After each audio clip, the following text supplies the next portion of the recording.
আমি এই মুহূর্তে একটা নতুন ভিডিও বানাতে চলেছি। সেটা হলো যে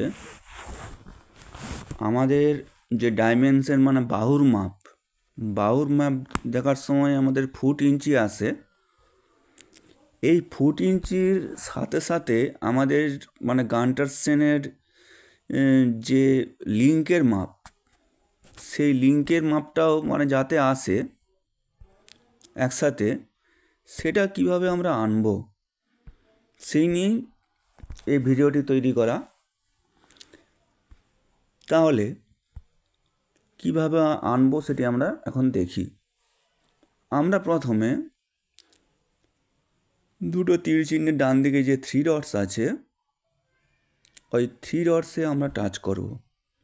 3 ডটসের টাচ করার পর এখানে অনেকগুলো অপশান আছে আমরা জানি।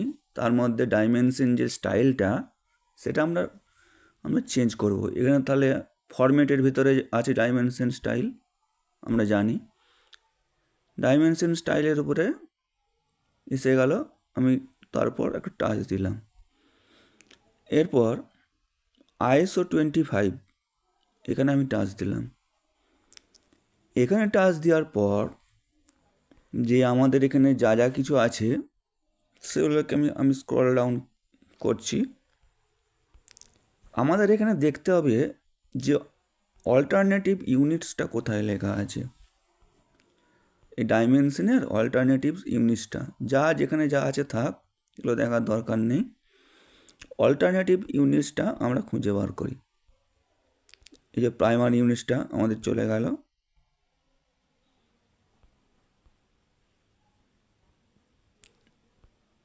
এই যে আমরা দেখতে পাচ্ছি অল্টারনেটিভ ইউনিটস, মানে ফুট ইঞ্চির সাথে সাথে অল্টারনেটিভ ইউনিটস আমাদের যে লিঙ্ক, মানে কত ফুট এত ইঞ্চি সমান এত লিঙ্ক, সেটাকে আমরা কিভাবে আনবো না।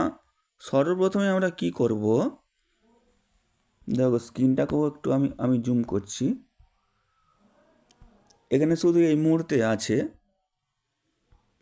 ধরো এইটা 43 ফুট 5 ইঞ্চি। এখানে চেঞ্জ করার সাথে সাথে ওখানেও চেঞ্জ হবে কীভাবে, দেখো অল্টারনেটিভ ইউনিটসটাকে ফার্স্ট আমি এনেবেল করব। এনেবেল করার সাথে সাথে আমার কিন্তু চেঞ্জ হয়ে গেলে কিছুটা। আমি দেখছি অল্টারনেটিভ ইউনিটের সাথে যে ফুট ইঞ্চির সাথে সাথে ইঞ্চি এসে যাচ্ছে। তাহলে আমাকে অল্টারনেটিভ ফরম্যাটটাকে চেঞ্জ করতে হবে। এর জন্য ইঞ্জিনিয়ারিং আছে, এটাকে যদি ডেসিমেল থাকে ডেসিমেলই তোমাদের থাকবে। যদি এরকম চেঞ্জ থাকে কিছু, এরকম যদি কিছু চেঞ্জ থাকে সেটাকে তোমরা ডেসিমেলে করে নেবে। দেখো 43 ফুট 5 ইঞ্চির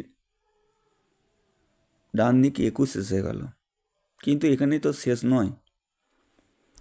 তাহলে ফার্স্টে কী করেছি, অল্টারনেটিভস ইউনিটসে অল্টারনেটিভস এটাকে এনেবেল করেছি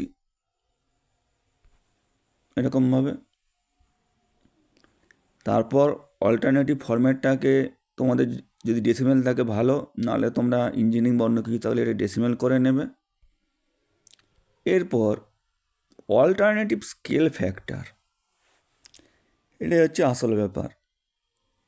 এই অল্টারনেটিভ স্কেল ফ্যাক্টরটা যাই থাকুক না কেন তোমাদের, এখানে তোমরা নতুন করে টাইপ করবে, এরকম ট্যাপ করে নতুন করে টাইপ করবে 0.126263 এইটা জাস্ট।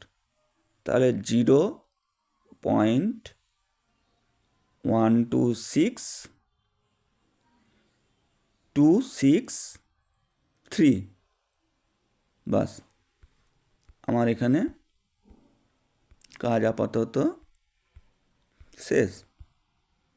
এরপর আমি দেখি আমার কি হচ্ছে। এরপর আমি ব্যাকে যাই। দেখো এটা কিন্তু চেঞ্জ হয়ে গেছে। আমি আরেকবার দিই, কেন চেঞ্জ হয়েছে বলছি।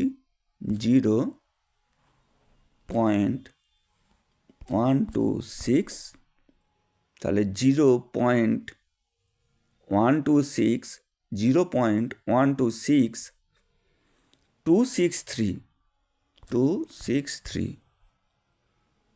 আরেকবার বলছি, 0.126, 263। এই ডান দিকে একটা রাইট চিহ্নে আমি কিন্তু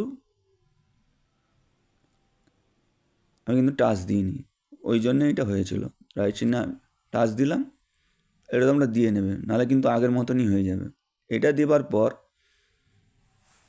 দেখো আমাদের পরিবর্তন হয়ে গেছে। আমি ব্যাকে যাচ্ছি,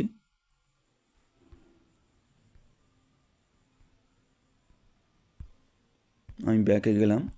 ব্যাকে যাওয়ার পর ধরো এরপর আমি এটা ঠিক হলো কি না আমি একটু চেক করি।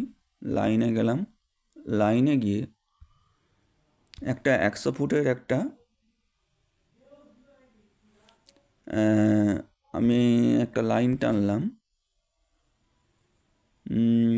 100 ফুটের নয়, এটা বোঝানোর জন্য আমার 66 ফুটটাই আমার দরকার। আমরা জানি 100 লিঙ্ক সমান হচ্ছে 66 ফুট। আর এই 4 ইঞ্চির জায়গায় আমি 0 দিয়ে একটা রাইট দিলাম, পুরো রাইট দিলাম, রাইট। তাহলে এই লাইনটাকে আমি ডাইমেনশন দিয়ে চেক করি, অ্যালাইন দিয়ে টাচ দিলাম, এখানটায় আমি টাচ দিলাম, দেখো উপরে রাইট দিলাম, ব্যাকে এলাম, দেখো আমার 66 ফুট ব্যাকেটে এসে গেল আমার 100, মানে 100 লিঙ্ক। 66 ফুট সমান 100 লিঙ্ক জানি। এইভাবে আমরা ফুটকে লিঙ্কে আমরা কনভার্ট করতে পারি একসাথে। আমি আরেকটা অন্য নিচ্ছি, ধরো একটা লাইন, একটা যাকে আমি একটা টানলাম, রাইট রাইট। এরপর আমি চেক করি, অ্যালাইন্ড, টাচ টাচ, উপরে রাইট। দেখো 73 ফুট 3 ইঞ্চি সমান 100 হচ্ছে 20 লিঙ্ক। এটা তোমরা ওই বিডিতে চেক করে নেবে, তাহলে বিষয়টা বুঝতে পারবে। তাহলে এইভাবে আমরা ফুট, ইঞ্চি এবং লিঙ্ক একসাথে আমরা আনতে পারি। এভাবে তোমরা যদি তোমাদের মনে হয় এভাবে তোমরা করে নিতে পারো। ভিডিওটা এখানে শেষ করছি।